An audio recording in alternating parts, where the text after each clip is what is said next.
Chegamos agora, então, ao último dos expositores no painel, que é o representante do UNODC, Escritório das Nações Unidas sobre Drogas e Crime no Brasil, Dr. Rafael Franzini. Ele é mestrando em Administração Pública pela American University, dos Estados Unidos, tem especialização em Direito Penal pela Universidade de Salamanca, na Espanha, e outros cursos avançados de especialização na área jurídica pela Universidade da República do Uruguai e pela Universidade de Montevideo, do mesmo país.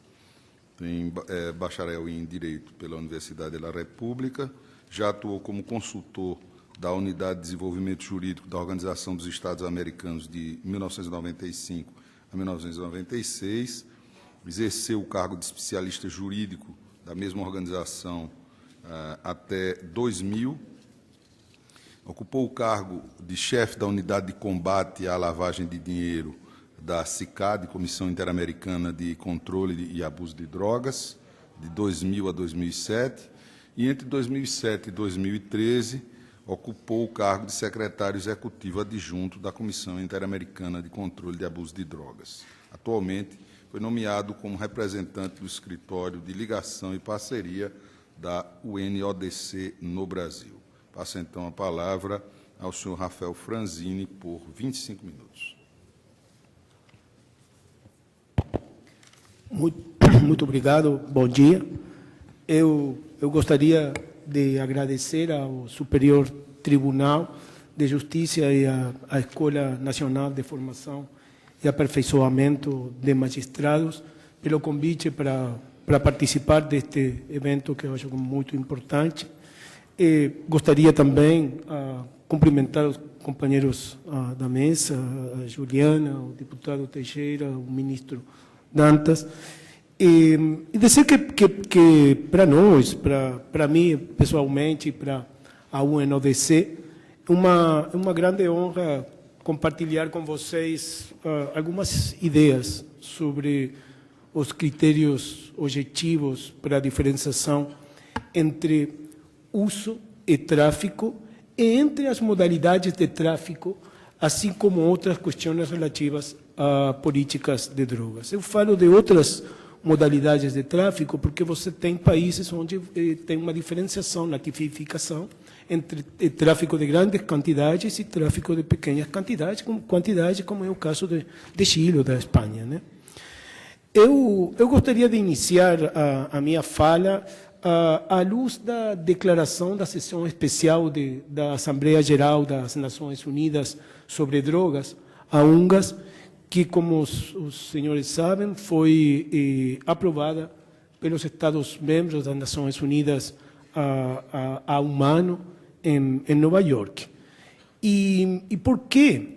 Porque entre os capítulos da declaração de UNGAS temos um de particular importância para a nossa discussão. O capítulo é o capítulo das políticas e respostas proporcionais e eficazes, bem como as garantias legais e relativas ao processo penal e ao setor da justiça. Este capítulo menciona um tema que tem muito que ver com o que nós estamos discutindo hoje e que, creio eu, motiva a preocupação de encontrar critérios objetivos para diferenciar o uso das drogas, que não é punível, e o oposto do tráfico de drogas, que sim são puníveis por lei aqui no Brasil. Da mesma forma, esses critérios nos ajudariam a distinguir entre as diferentes modalidades de tráfico por quantidade, quando eles têm um tratamento punitivo distinto, né? Disso que eu falava, das grandes quantidades, as pequenas quantidades. A declaração de UNGAS fala em implementar, quando necessário, medidas para eliminar a superlotação e violência nas prisões.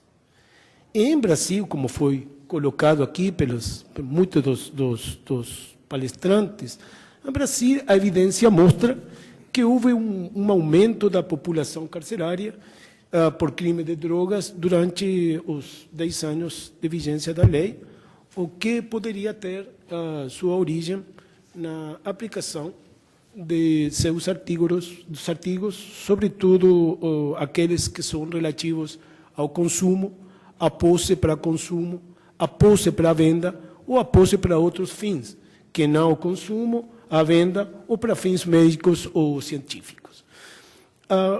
Nesse contexto, é oportuno recordar que a declaração da UNGAS reconhece que as 3 convenções de controle de drogas, ou seja, a Convenção de 61, a Convenção de 71, a Convenção de 88,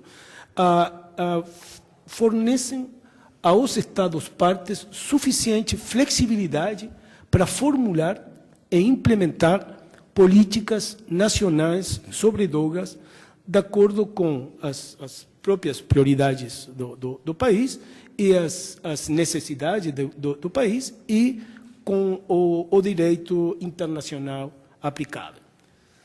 Também eu acho que é importante lembrar que o artigo 3º da Convenção de Viena de 1988 não obriga aos Estados-partes a punir a posse para consumo pessoal nem o consumo de substâncias. Por que falo isso? Falo isso porque muitas vezes é como uma legenda urbana que as convenções das Nações Unidas mandam punir a posse para consumo ou o consumo. E a verdade é que não é assim. Tem artigos de resguardo que deixam uma flexibilidade para os países fazerem punir ou tipificar a posse para consumo ou não, ou tipificar o consumo ou não. Então, isso eu acho que é muito importante, porque nós temos um contexto onde as leis de drogas têm que estar enmarcadas nas convenções de drogas, do quais os países são parte.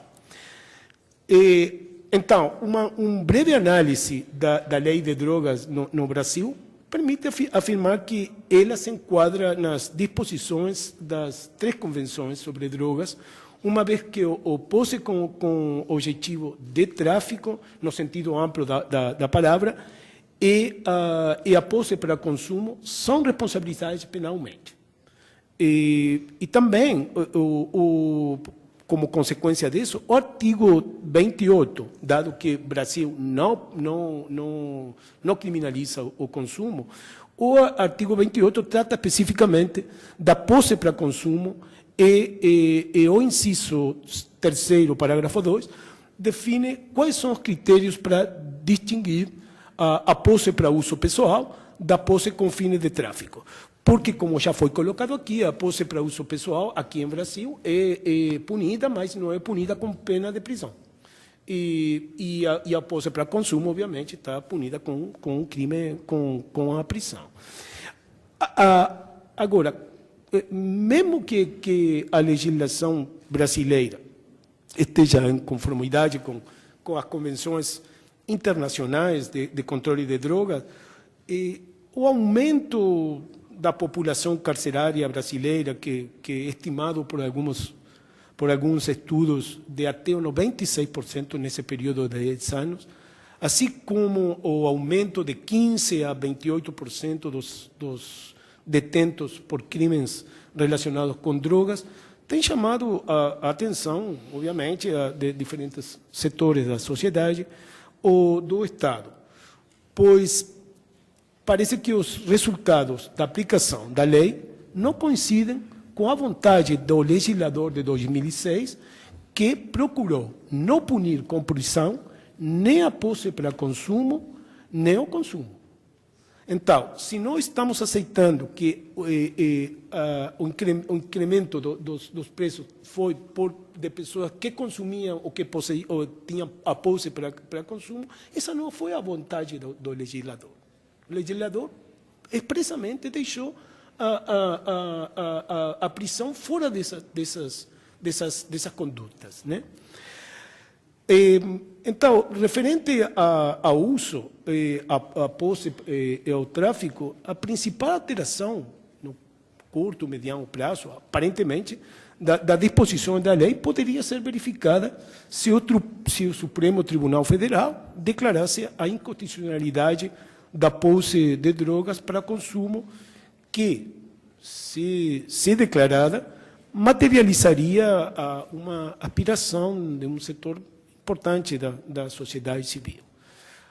No entanto, eu acho que essa declaração de inconstitucionalidade não resolveria por si só a possibilidade de que a pessoa que tem o posse da droga para consumo pessoal não venha a ser punido por tráfico.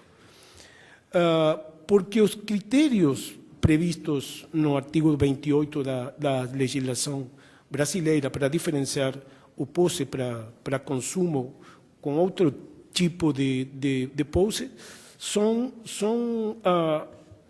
a natureza, a quantidade, que são critérios totalmente objetivos,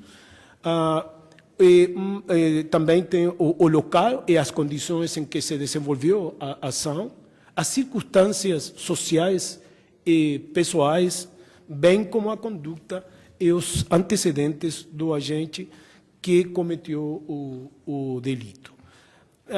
Eu destacaria que os critérios escolhidos pela legislação brasileira não são critérios desconhecidos no mundo do direito. Porém, isso não quer dizer que sejam precisamente objetivos.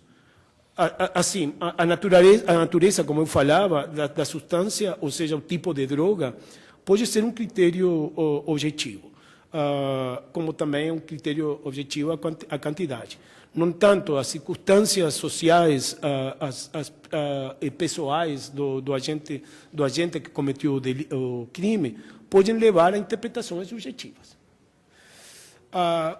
Com o único propósito de trazer informações de direito comparado, que já a Juliana mencionou algumas, eu gostaria de mencionar algumas soluções respeito à quantificação da droga quando existem tipos diferentes de casos criminais para tráfico de grandes quantidades ou pequenas quantidades, como ocorre, por exemplo, no Chile ou na Espanha. Né? Esses critérios podem ser, por exemplo, a quantidade de droga que excede ou não os limites de gramas definidos pela lei, como acontece na Colômbia. Então, você aí tem quantidade, como tem a legislação brasileira, mas a legislação da Colômbia coloca já um número fixo como um patamar. Né? E também você tem quantidades e modalidades especiais da prática do delito. Assim é a legislação na Venezuela.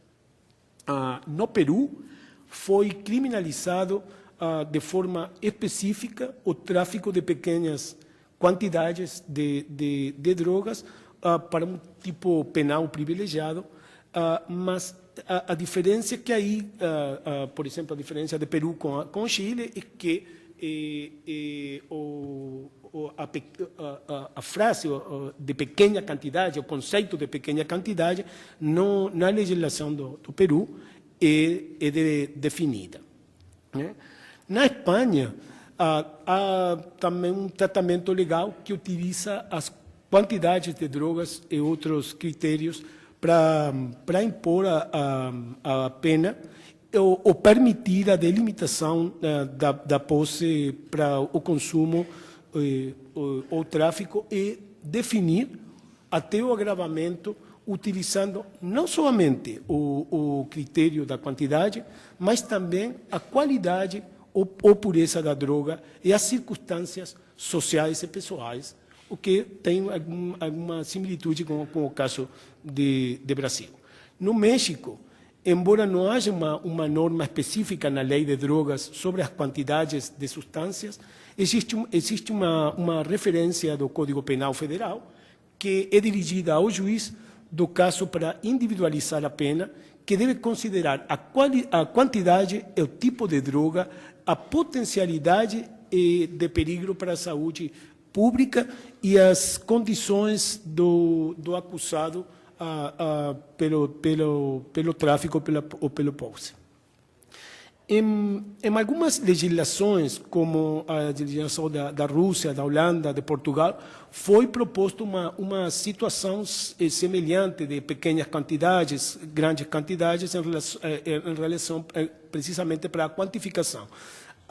E nesse caso, eles podem recorrer a perícias médico-legais para definir o que não está definido pela lei. Se as quantidades dão como para ser para um usuário ou para tráfico. Agora, essas soluções são infalíveis? Claro que não. A linha divisória que separa um pequeno traficante de um consumidor é, na maioria das vezes, mínima, já que muitas vezes essa pessoa reúne as duas qualidades. O que coloca os agentes da lei, assim como os magistrados que aplicam a lei, diante de circunstâncias complexas, em as quais a sua própria formação cultural também influencia ou pode influir a decisão. Então, analisando os distintos pontos de vista sobre diferentes critérios existentes para qualificar posse para consumo, posse para o tráfico e até diferentes tipos de tráfico, um de grandes quantidades e outro de pequenas quantidades, o fato é que existem críticas para o modelo quantitativo, existem críticas para o modelo qualitativo e até para o modelo misto. A vezes, porque o juiz é limitado por montantes fixos que são muito baixos. Por vezes, porque o magistrado poderia julgar seletivamente com muita discricionalidade. E até porque o sistema misto, muitas vezes os críticos falam que deveria considerar a presunção absoluta de uso pessoal para posse de drogas dentro de um limite representativo do uso que, em caso de uma pessoa ser flagrada com uma quantidade ainda maior desse limite, a presunção deveria ser relativa, que não é uma solução legal muito comum nas legislações do mundo. Então, com clareza, parece que os meios adotados pela legislação para diferenciar o posse para consumo e o posse para o tráfico, e o tráfico de grandes e pequenas quantidades, deve obedecer à vontade do legislador enquadrado na realidade do país. É por isso que eu acho que é muito importante analisar as evidências.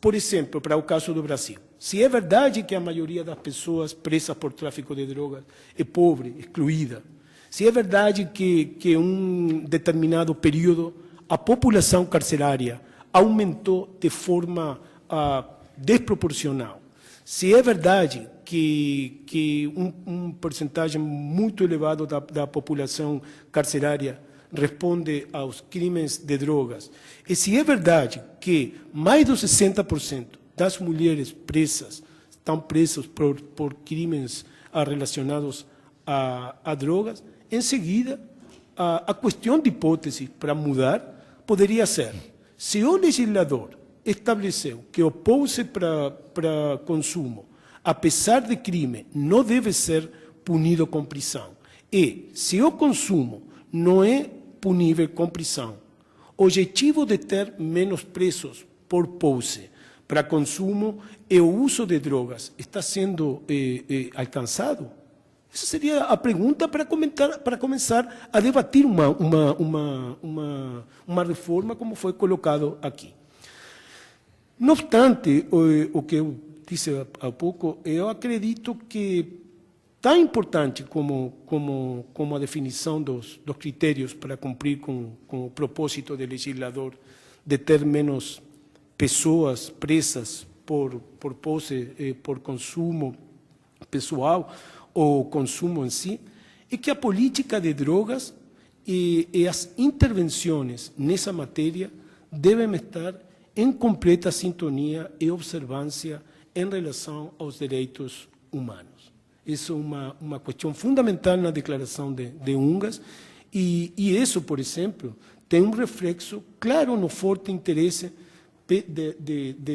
na Declaração de Ungas pela utilização de alternativas à repressão e prisão de criminosos com problemas de consumo de drogas, bem como um compromisso para aumentar a cooperação entre o Poder Judiciário e o setor de saúde para apoiar de forma eficaz os infratores com problemas de dependência, que tem muito que ver com avanços já verificados na abordagem de saúde para resolver o problema. Além disso, essa evolução, esse olhar da saúde pública, essa evolução positiva, está em plena conformidade com o princípio da proporcionalidade e com as disposições das convenções internacionais de drogas, bem como um grande número de regras e regulamentos a nível internacional. Por exemplo, as regras das Nações Unidas para a elaboração de medidas não privativas, as regras de Mandela, as regras de Beijing, etc. Eu acho que a questão da objetividade nesta discussão é muito importante, porque ela vai ter um impacto seguramente na questão carcerária. Mas acho que quando nós integramos uma abordagem de saúde com a perspectiva de cumprimento da Carta Internacional dos Direitos Humanos, incentivamos que a resposta às infrações menores e casos que requerem atenção de saúde corra nesse último âmbito. E isso também tem um impacto econômico, né? Por exemplo, desobstrui a justiça, ao que se refere ao número de processos, mas também logra poupanças importantes nas economias, no orçamento de um Estado. Por exemplo, a American University, onde eu estudei, leva 30 anos acompanhando uma solução de tratamento como alternativa à prisão dos usuários problemáticos. E a verdade é que depois de 30 anos eles conseguiram provar que cada $1 que é investido em tratamento, o Estado poupa 8 no setor da justiça. E quando eu falo do setor da justiça, estou falando dos custos prisionais. Então, é assim, eu agradeço muito pelo convite. Eu achei que era interessante a questão da objetividade, mas as políticas de drogas têm que ser holísticas. Você não adianta só focar na questão punitiva, nem somente na questão de saúde. São soluções holísticas. Por isso, na última parte da minha fala, eu preferi também incluir o tema da saúde e dos direitos humanos. Muito obrigado.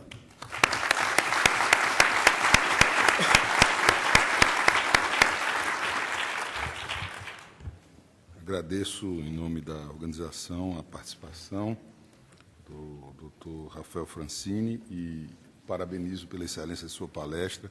Importante vermos essa compreensão global do problema, inclusive com órgãos da Organização das Nações Unidas, e é muito importante também essa menção à necessidade de uma visão holística da questão das drogas. A doutora Juliana já tinha mostrado que a economia que se pode fazer, mediante a adoção de critérios mais aperfeiçoados, mais detalhados, ela chega a números impressionantes no que tange a uma economia direta, mas ainda há a economia indireta, do tempo da polícia, do tempo do Ministério Público e da Justiça, e eu diria também do custo pessoal e social de quem fica um longo período encarcerado, o sofrimento que isso traz para as famílias, a perda que se dá de uma pessoa que poderia estar numa atividade produtiva e numa atividade útil à sociedade. A questão muito bem posta pelo deputado Paulo Teixeira de se colocar pessoas que não são perigosas e que não têm maiores contatos com o mundo do crime numa penitenciária durante algum tempo, ele vai sair, sem dúvida nenhuma, com um grau de periculosidade muito maior e com um grau de imersão nesse mundo criminoso, do qual muitas vezes no qual ele se integra não por vontade própria ou por uma escolha equivocada que fez, mas pela pressão, pelas circunstâncias, enfim.